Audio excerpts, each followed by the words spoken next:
দেশের তৈরি পোশাক মালিকদের সংগঠন বাংলাদেশ পোশাক প্রস্তুতকারক ও রপ্তানিকারক সমিতি বিজিএমইএর ২০২৫-২৭ মেয়াদের পরিচালক নির্বাচনে বিশাল জয় পেয়েছে নির্বাচনী প্যানেল ফোরাম।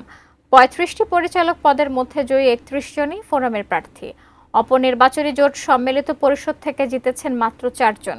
ঢাকায় ২৬টি পরিচালক পদের মধ্যে ২৫টিতে জয়ী হয়েছেন ফোরামের প্রার্থীরা, আর চট্টগ্রামে ৯টি পরিচালক পদের মধ্যে ফোরাম থেকে জয়ী হয়েছেন ৬ জন। এর ফলে ফোরাম সংখ্যাগরিষ্ঠতা পাওয়ায় বিজিএমইএর পরবর্তী সভাপতি হচ্ছেন প্যানেল লিডার রাইজিং ফ্যাশনস লিমিটেডের ব্যবস্থাপনা পরিচালক মাহমুদ হাসান খান বাবু।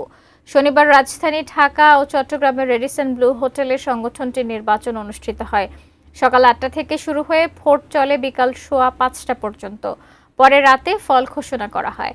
আগামী ২ জুন এই পরিচালকরা ভোট দিয়ে সভাপতি ও সহসভাপতি নির্বাচন করবেন।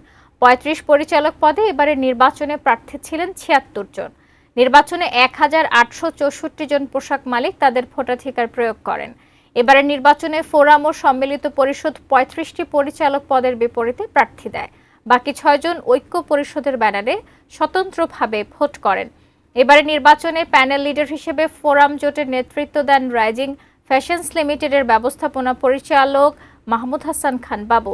পাশাপাশি সম্মিলিত পরিষদের নেতৃত্ব দেন চৈতি গ্রুপের ব্যবস্থাপনা পরিচালক আবুল কালাম।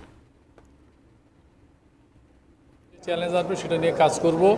আমরা মালিকের কল্যাণ নিয়ে কাজ করব, শ্রমিকের কল্যাণ নিয়ে কাজ করব এবং সামনে আমাদের যে এলডিসি গ্র্যাজুয়েশন ইস্যু আছে, এখানে ট্যারিফ ইস্যু আছে, এটা নিয়ে কাজ করব। আমরা এসএমই নিয়ে কাজ করব, আমরা শ্রমিক কল্যাণ তহবিল নিয়ে কাজ করব, এক্সিট প্ল্যান নিয়ে কাজ করব, যেটা আমাদের ম্যানিফেস্টোয় বলেছি সেগুলোর কাজ আমরা করব।